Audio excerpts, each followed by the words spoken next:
Hello' everyone, আজি নতুন এটা ভিডিঅ'লৈ আপোনালোকক স্বাগতম জনাইছোঁ। চাওঁচোন ব'লক আজি কি ভেকেঞ্চি আহিছে। আজি ভিডিঅ'টো অলপ দীঘল হ'ব পাৰে কাৰণ আজি ভালেখিনি ভেকেঞ্চি আহিছে নতুনকৈ। প্ৰথম ভেকেঞ্চিটো আহিছে GNRC মেডিশ্বপ ৰিকুৱাৰমেণ্ট। প্ৰথম পষ্টটো হৈছে ডিজিটেল মাৰ্কেটিং স্পেচিয়েলিষ্টৰ আৰু এইজ তেওঁলোকে ধৰি ৰাখিছে 28 ইয়েৰ্ছলৈকে আপোনালোকে এপ্লাই কৰিব পাৰিব আৰু কোৱালিফিকেশ্যন তেওঁলোকে বিচাৰিছে গ্ৰেজুৱেট হ'লে আপোনালোকে এই পষ্টটোৰ বাবে যোগ্য আৰু এক্সপিৰিয়েঞ্চ তেওঁলোকে বিচাৰিছে 1 to 3 years অফ এক্সপিৰিয়েঞ্চ। আপোনালোকৰ তেনেকুৱা ডিজিটেল মাৰ্কেটিঙত আপোনালোকৰ এক্সপিৰিয়েঞ্চ থাকিব লাগিব 1 পৰা 3 বছৰলৈকে আৰু তেওঁলোকে চেলাৰী ৰাখিছে 3 LPA মানে 3 লাখ পাৰ এনাম। বছৰি আপোনাৰ 3 লাখ টকা হ'ব আপোনাৰ চেলাৰী। তাতে আৰু এটা পষ্ট ওলাইছে, সেইটো হৈছে মেনেজাৰ চেণ্ট্ৰেল ৱেৰহাউচ এণ্ড লজিষ্টিক্সৰ। এজ লিমিট ৰাখিছে তেওঁলোকে 35 years আৰু কোৱালিফিকেশ্যন বিচাৰিছে গ্ৰেজুৱেট হ'লে আপোনালোকে এপ্লাই কৰিব পাৰিব আৰু প্ৰফেশ্যনেল কোৱালিফিকেশ্যন তেওঁলোকে বিচাৰিছে ডিপ্ল'মা বা ডিগ্ৰী ইন লজিষ্টিক বা ছাপ্লাই চেইন আৰু এক্সপিৰিয়েঞ্চ তেওঁলোকে বিচাৰিছে 3 পৰা 6 বছৰ এক্সপিৰিয়েঞ্চ লাগিব আপোনালোকৰ ৰেলিভেণ্ট ফিল্ডত। আপোনালোকৰ লজিষ্টিক বা ছাপ্লাই চেইনত কাম কৰা আপোনালোকৰ যোগ্যতা লাগিব আৰু লোকেশ্যন হৈছে পাঞ্জাবাৰী আৰু তেওঁলোকে চেলাৰী ৰাখিছে 6 LPA মানে 6 lakhs পাৰ এনাম। এনুৱেলি আপোনালোকক 6 লাখ টকা দিয়া হ'ব আৰু তাৰ পিছৰ পষ্টটো আছে ড্ৰাইভাৰ। তেওঁলোকক এজন ড্ৰাইভাৰৰ প্ৰয়োজন হৈছে আৰু তাৰ বাবে তেওঁলোকে মেইল বিচাৰিছে। এজ লিমিট দিছে 30 years আৰু কোৱালিফিকেশ্যন বিচাৰিছে 10 পাছ হ'লে আপোনালোকে এই পষ্টটোৰ বাবে এপ্লাই কৰিব পাৰিব আৰু লোকেশ্যন দিয়া হৈছে পাঞ্জাবাৰী। যিহেতু এইটো ৱাকিং ইণ্টাৰভিউ হয়, ভিডিঅ'টো মই আজি 20 তাৰিখে বনাই আছোঁ, সেইবাবে 20 তাৰিখে আজিৰ টাইমটো গুচি গ'ল আৰু 21 তাৰিখ মানে অহা কাইলৈ 21 জানুৱাৰী তাৰিখেও তেওঁলোকে ইণ্টাৰভিউ ৰাখিছে। টাইম দিছে 10 বজাৰ পৰা 1 বজালৈ আৰু এড্ৰেছ দিছে Lichu Bagan, Hengerabari road, opposite Hengerabari city public school, Guwahati. আপোনালোকে তাতে গৈ কেনে আপোনালোকৰ ডকুমেণ্টছ, যি এডুকেশ্যনেল কোৱালিফিকেশ্যন, এক্সপিৰিয়েঞ্চ চাৰ্টিফিকেটছ আৰু আপোনালোকৰ ID প্ৰুফ লৈ কেনে আপোনালোকে তাতে ইণ্টাৰভিউ এটেণ্ড কৰিব পাৰে। দ্বিতীয়টো ভেকেঞ্চিলৈ আহিছোঁ, looking for a field executive for a car dealer. এখন কাৰ ডিলাৰৰ বাবে এজন ফিল্ড এক্সিকিউটিভৰ প্ৰয়োজন। তেওঁলোকে চেলাৰী ৰাখিছে 13,500 প্লাছ TA। তেওঁলোকে টিএও দিব, ট্ৰেভেল এলাউঞ্চ আৰু কণ্টেক্ট নাম্বাৰ এটা দিছে, তাতে আপোনালোকৰ CVখন পঠাই দিব পাৰে আপোনালোকৰ যদি ফিল্ড এক্সপিৰিয়েঞ্চ আছে তেনেকুৱা, বা আপোনালোকে যদি ফ্ৰেছাৰো হয় কিন্তু ইয়াৰ ওপৰত আপোনালোকৰ নলেজ আছে, আপোনালোকে ইণ্টাৰভিউ ভালকৈ এটেণ্ড কৰিব পাৰিব। আপোনালোকৰ যদি কনফিডেঞ্চ আছে তেন্তে you can send your CV in this phone number through WhatsApp। Thank you. পলম নকৰি তৃতীয়টো ভেকেঞ্চি লৈ আহোঁ। এইটো আহিছে vacancy for a construction company. এটা কনষ্ট্ৰাকশ্যন কোম্পানীৰ কাৰণে তেওঁলোকক চিভিল ইঞ্জিনিয়াৰ কাম প্ৰজেক্ট মেনেজাৰ কাম ছাইট ছুপাৰভাইজাৰৰ প্ৰয়োজন আৰু এক্সপিৰিয়েঞ্চ তেওঁলোকে বিচাৰিছে 5 to 7 years of experience in renewable field. মানে আপোনালোকৰ প্ৰজেক্ট মেনেজমেণ্ট বা ছাইট ছুপাৰভাইজিং আৰু চিভিল ইঞ্জিনিয়াৰিং, চিভিল কনষ্ট্ৰাকশ্যন তেনেকুৱা ধৰণৰ কামত যদি আপোনালোকৰ এক্সপিৰিয়েঞ্চ আছে 5 to 7 years, দেন আপোনালোকে এপ্লাই কৰিব পাৰে। তেওঁলোকে চেলাৰী ৰাখিছে 3.50 L to 6 LPA মানে আপোনাৰ 3.5 লাখৰ পৰা 6 লাখ আপোনাৰ এনুৱেলি আপোনালোকক চেলাৰী দিয়া হ'ব আপোনাৰ যদি ৰেলিভেণ্ট এক্সপিৰিয়েঞ্চখিনি যদি আপোনালোকে আছে। আৰু তাতে সেই কনষ্ট্ৰাকশ্যন কোম্পানীটোৰে আৰু এটা পষ্ট ওলাইছে বেক অফিচ এছিষ্টেণ্ট মেনেজাৰ বুলি আৰু তেওঁলোকে এক্সপিৰিয়েঞ্চ বিচাৰিছে tendering and GEM portal and experience in accounting and strong computer knowledge. আপোনালোকক ইয়াতে মেনশ্যন কৰি দিছে আপোনালোকক একাউণ্টিঙত ভালেখিনি এক্সপিৰিয়েঞ্চ লাগিব আৰু কম্পিউটাৰত ষ্ট্ৰং নলেজ লাগিব, মানে আপোনালোকে Excel and all গোটেইখিনি ভালকৈ জানিব লাগিব। চেলাৰী তেওঁলোকে ৰাখিছে 2 লাখৰ পৰা 4 লাখ LPA মানে আপোনাৰ 2 লাখৰ পৰা 4 লাখ আপোনালোকৰ এনুৱেলি চেলাৰী হ'ব। মানে এনুৱেলি মানে ধৰি লওক, এইটো মই যিখিনি কৈ আছোঁ এনুৱেলি মানে নহয়, ধৰি লওক এনুৱেলি এটা তেওঁলোকৰ ধৰি লওক 4 লাখ হয়, তেন্তে আপোনাৰ ডিভাইডেড বাই 12 কৰি দিলে হ'ল, মান্থলি কিমানকৈ পৰিব আপোনালোকে উলিয়াই ল'ব পাৰে। আৰু লোকেশ্যন হৈছে গুৱাহাটী আৰু আপোনালোকৰ দুটা কণ্টেক্ট নাম্বাৰ দিছে। কণ্টেক্ট নাম্বাৰত আপোনালোকে আপোনালোকৰ যোনটো প্ৰথম নাম্বাৰটো হৈছে তাতে চাগে CVখন দিব পাৰে, WhatsApp আছে। তাৰ পিছৰ নাম্বাৰটো এটা লেণ্ডলাইনৰ নাম্বাৰ হৈছে। আপোনালোকে কিবা অসুবিধা থাকিলে তাতে ফোন কৰি ইনফৰ্মেশ্যন সুধি ল'ব পাৰে আৰু তলতে এটা ইমেইল IDও দিছে। ইমেইল IDৰ জৰিয়তে আপোনালোকে আপোনালোকৰ CVখন পঠাই দিব পাৰে।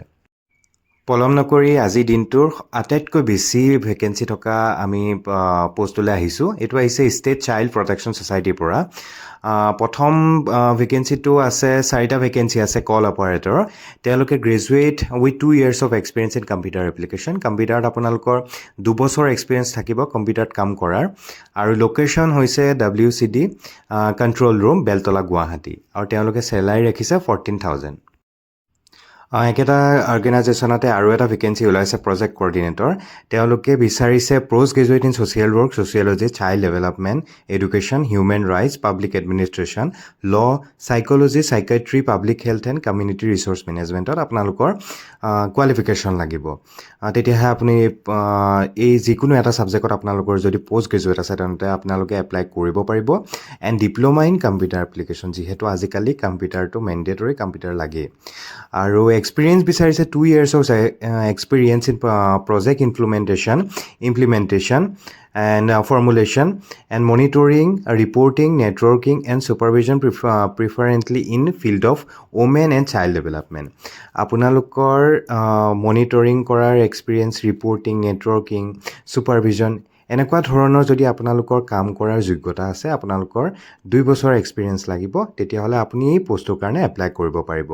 আৰু এই পষ্টটোৰ বাবে লোকেশ্যন হৈছে বিশ্বনাথত এটা পোষ্ট আছে, ধেমাজিত এটা, চাউথ শালমাৰাত এটা, মৰিগাঁৱত এটা। টোটেল আপোনালোকৰ ইয়াতে পোষ্ট হৈ গ'ল 1 2 3 4 4টা পোষ্ট আছে। আৰু চেলাৰী তেওঁলোকে নিৰ্ধাৰিত কৰিছে 23,000। তাৰ পিছৰ ভেকেঞ্চিটো ওলাইছে কাউন্সিলৰ প্ৰয়োজন, graduate in social work, sociology, psychology, public health, counselling. এইখিনিত আপোনালোকৰ কোৱালিফিকেশ্যন লাগিব ফ্ৰম এ ৰিকগনাইজ ইউনিভাৰ্চিটি। আৰু চেলাৰী তেওঁলোকে ৰাখিছে 18,000। আৰু লোকেশ্যনটো হৈছে ইষ্ট কাৰ্বি আংলঙত এটা, বঙাইগাঁৱত এটা, চাউথ শালমাৰাত এটা, তামুলপুৰত এটা, তিনিচুকীয়াত এটা আৰু গোৱালপাৰাত এটা পোষ্ট আছে এই পোষ্টটোৰ বাবে। একেটা অৰ্গেনাইজেশ্যনতে আন এটা পোষ্ট ওলাইছে, চাইল্ড হেল্পলাইন ছুপাৰভাইজৰ। আৰু তেওঁলোকে graduate in social work, sociology, computer science, information technology, computer service এনেকুৱা ধৰণৰ আপোনালোকৰ যদি কোৱালিফিকেশ্যন আছে, তেতিয়াহ'লে আপোনালোকে এই পোষ্টটোৰ বাবে এপ্লাই কৰিব পাৰিব। আৰু চেলাৰী তেওঁলোকে ৰাখিছে 16,000। আৰু লোকেশ্যন হৈছে বঙাইগাঁৱত 2টা আছে, ডিব্ৰুগড়ত এটা, চিৰাঙত এটা, ডিমা হাছাওত এটা, ইষ্ট কাৰ্বি আংলঙত এটা, কোকৰাঝাৰত এটা, মৰিগাঁৱত এটা, নগাঁৱত 2টা পোষ্ট, নলবাৰীত এটা, চাউথ শালমাৰাত 2টা আৰু গুৱাহাটী মেট্ৰ'ৰ কাৰণে 2টা পোষ্ট আছে। আৰু আপোনালোকে ইয়াত এপ্লাই কৰিবৰ বাবে আপোনাৰ যিটো ষ্টেট চাইল্ড প্ৰটেকশ্যন ছ'চাইটি থাকে প্ৰত্যেকখন ডিষ্ট্ৰিক্টতে, তাতে গৈ আপোনালোকে এখন ষ্টেণ্ডাৰ্ড ফৰ্ম পাব, বা আপোনালোকে ৱেবছাইটত গৈও ষ্টেণ্ডাৰ্ড ফৰ্ম এখন পাব। সেইখন আপোনালোকে ডাউনলোড কৰি আপোনালোকে সেইখন ফৰ্ম ফিল আপ কৰিব লাগিব ভালদৰে। ফৰ্ম ফিল আপ কৰাৰ পিছত আপোনালোকে ইণ্টাৰভিউত যাব লাগিব। ইণ্টাৰভিউত যাবৰ বাবে আপোনালোকে এডুকেশ্যনেল যিখিনি চাৰ্টিফিকেটছ আছে বৰ্তমানলৈকে, গোটেইখিনি আপোনালোকে এটা ছেল্ফ এটাষ্ট কপি কৰি ৰাখিব লাগিব। HSLC এডমিট কাৰ্ড লাগিব, ভোটাৰ ID লাগিব, আধাৰ কাৰ্ড লাগিব। আৰু যিখিনি আপোনালোকৰ এক্সপিৰিয়েঞ্চ চাৰ্টিফিকেটছ আছে, গোটেইখিনি আপোনালোকে এটা অৰিজিনেল কপি, এটা জেৰক্স কপিৰ ছেল্ফ এটাষ্ট আপোনালোকে কৰি ল'ব লাগিব। আৰু তাৰপিছত আপোনালোকে ইণ্টাৰভিউ দিবলৈ যাব। প্ৰথম ইণ্টাৰভিউটো আছে 29 জানুৱাৰী তাৰিখে 9:30 বজাৰ পৰা 11 বজালৈ হ'ব। কোনখিনি ডিষ্ট্ৰিক্টৰ বাবে হ'ব মই কৈ দিছোঁ। Baksa, Biswanath, Bongaigaon, Chirang, Charaideo, Darrang, Dhemaji, Dhubri, Dibrugarh, Dima Hasao, east Karbi Anglong, Kokrajhar, Goalpara, Kamrup metro', railway, CHL। এইখিনি ইণ্টাৰভিউ আপোনালোকৰ 29 তাৰিখৰ বাবে, মানে 29 তাৰিখে যিখিনি ডিষ্ট্ৰিক্ট আছে, সেই ডিষ্ট্ৰিক্টখিনি মেনশ্যন কৰা ডিষ্ট্ৰিক্টখিনি কেণ্ডিডেটছ আহি ইণ্টাৰভিউ দিব পাৰিব। তাৰপিছত যিটো ছেকেণ্ড ইণ্টাৰভিউ হ'ব 3 ফেব্ৰুৱাৰী তাৰিখে 2026। টাইম তেওঁলোকে দিছে 10 বজাৰ পৰা 11 বজালৈ মৰ্ণিং। আৰু সেইদিনা কোনখিনি ডিষ্ট্ৰিক্টৰ ইণ্টাৰভিউ হ'ব? মৰিগাঁও, নগাঁও, নলবাৰী, শোণিতপুৰ, তামুলপুৰ, তিনিচুকীয়া, চাউথ শালমাৰা, শ্ৰীভূমি, ওদালগুৰি। গতিকে এইখিনি ইণ্টাৰভিউ হ'ব 3 তাৰিখৰ বাবে। গতিকে 2টা ইণ্টাৰভিউৰ মানে আপোনাৰ ভেন্যু এটাই হয়, খালি ডিষ্ট্ৰিক্টবোৰ বেলেগ বেলেগ তেওঁলোকে ভগাই দিছে কোনদিনা কোন ডিষ্ট্ৰিক্টৰ ইণ্টাৰভিউ হ'ব। আৰু ইণ্টাৰভিউ ভেন্যুটো হ'ল conference hall, office of the state child protection society Assam, house number 46 নিয়াৰ ছাৰ্ভে পুলিচ পইণ্ট, গুৱাহাটীতে যিহেতু ইণ্টাৰভিউটো হ'ব। গতিকে আপোনালোকে ভালকৈ প্ৰিপেৰেশ্যন কৰি পেলাই ইণ্টাৰভিউ দিব পাৰে। ভালেখিনি পোষ্ট আছে।